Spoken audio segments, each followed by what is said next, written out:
1 lakh అనుకోండి సబ్సిడీగా 25,000 గా మనకి ఎక్స్పెక్ట్ చేయడానికి కాన్సెప్ట్.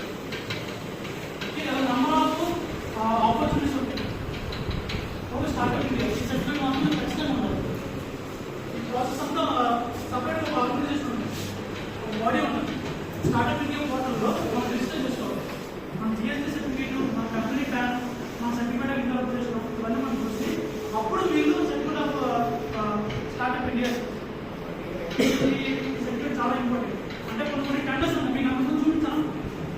ఏపీ రిక్రూట్మెంట్, జంప్ కొట్టలు, వీటిలో ఏంటంటే గవర్నమెంట్ కదా, సో అన్ని కొన్ని టెండర్స్ కాంట్రాక్ట్స్ కూడా మనం ఈ సర్టిఫికేట్ మనం సబ్మిట్ చేస్తే మనకి ఎగ్జామ్షన్ వస్తుంది, మనం పార్టిసిపేట్ చేయవచ్చు.